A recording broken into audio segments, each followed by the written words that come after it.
Guerrilla Games has made lots of games for the PlayStation, one of which is the iconic series, Killzone series. And so far, with the exception of the PlayStation 1 and PlayStation 5, the Killzone series has been every console for the PlayStation. And the PlayStation 3 being the console with the most games for it.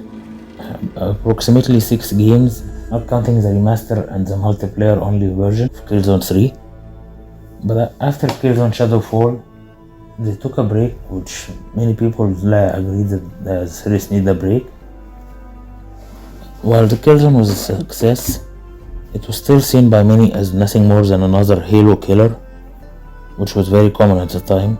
Like, it had its chance, but it never went beyond that.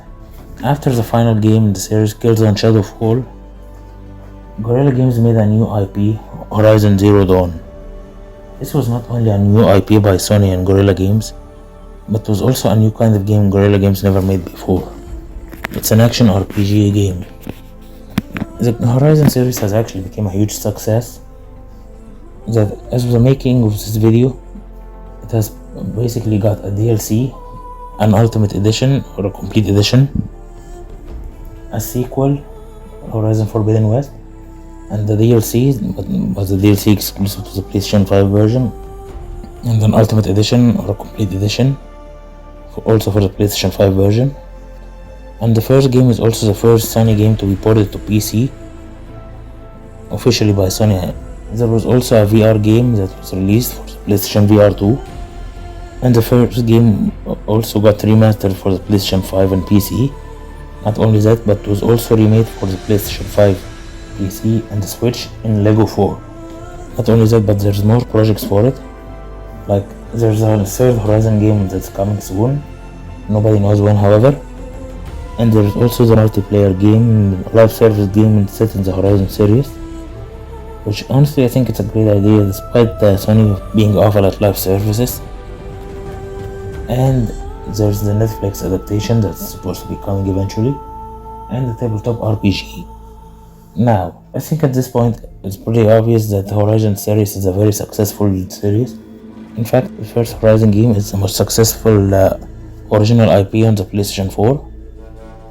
And Aloy, the main character, became one of Sony's iconic characters and one of the most iconic video game characters in gaming. And the character itself is very popular among many women, especially on Twitter with photo mode and all. The game is a huge success that many people have it. It became very popular and you'll find it cheap in many places. But regarding the game itself, is it actually a good game or just living on a hype?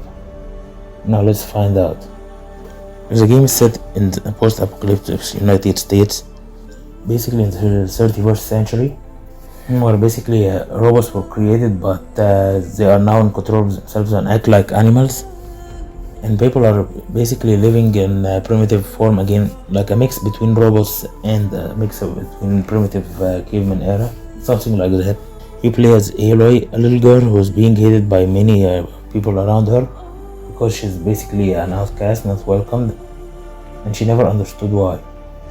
But she was taken care of by her guardian called Ross, and when she grows up, she decided to go and uncover her past.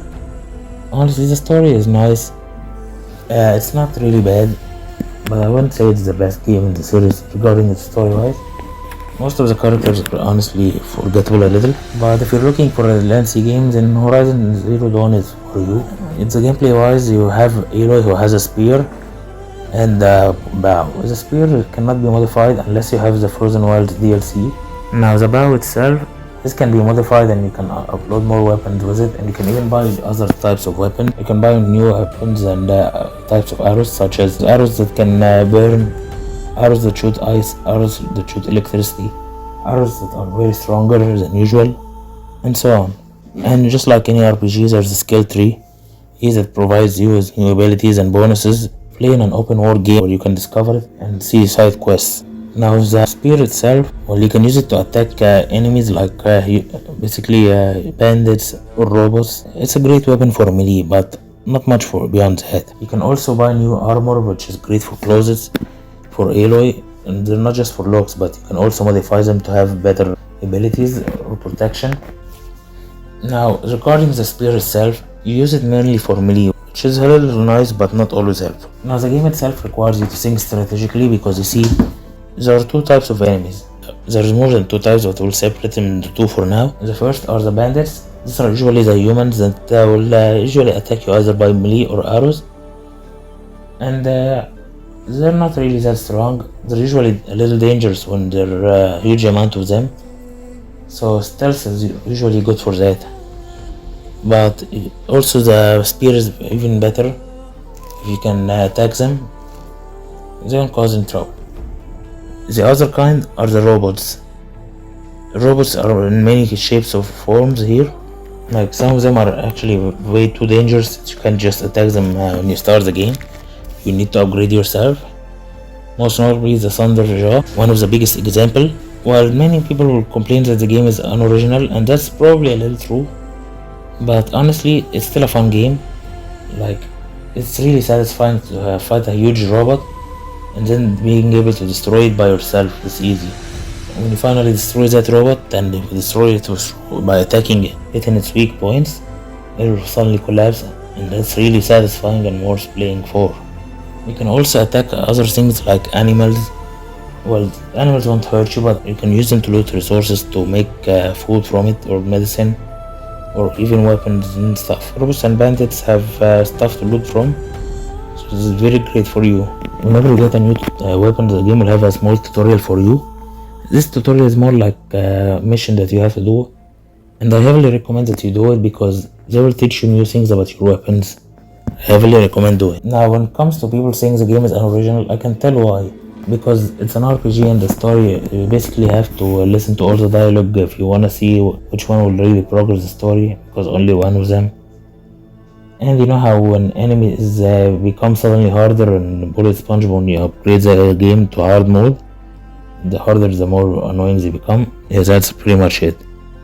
But nevertheless, despite being unoriginal, the game uses these elements pretty well, and it's a great open world game that's worth exploring. Now, regarding the Frozen Wilds DLC, this one brings new missions, new content, new weapons and new power-ups. Like, it's a pretty nice DLC, and a new story, of course. The story is pretty short, and like you can make it set either after the game or during the game, however you want it. Well, you see, before the last mission of the main game, they will ask you if you want to continue because there's no turning back, and when you finish it, you will be able to return back to this specific moment, so it comes however you want. Anyway, Aloy travels to Kat, home of the Banuk tribe, when she hears about dangerous machines there, and goes to find out new machine dangerous, so her someone called Artak, and makes him reunite with his sister. It's a great DLC, but it's definitely harder, so I recommend you do it after you finish the main game, or at least finishes the main game's campaign and missions. That way things will be a lot easier. And regarding New Game Plus, like many Sony exclusive nowadays, you need to update the game first. They never come at launch, unless if it's a remaster, of course. And according to the game, there are new gears and equipment, and now the XPs are basically points, like high school. You just keep leveling and you'll get another point and see how much it's fun. Like, it's fine, a nice addition, but other than the trophies, I didn't really feel like doing it again, honestly. So overall, Horizon Zero Dawn might not be an original game, but it's honestly a pretty fun game. And I heavily recommend that you play it if you can. You'll find it cheap many places, not on the PlayStation Store, because Sony raised the price for this version because of the PlayStation 5 version that was remastered. But anyway, you'll find this game, the complete edition itself, cheap many places. I heavily recommend it. So I give this game an 8.5 out of 10, and I give the Frozen Wilds DLC an 8 out of 10. With that, thank you guys for watching my video. I really hope you enjoyed it, and if you do, please like and subscribe, and I'll see you guys next time for more.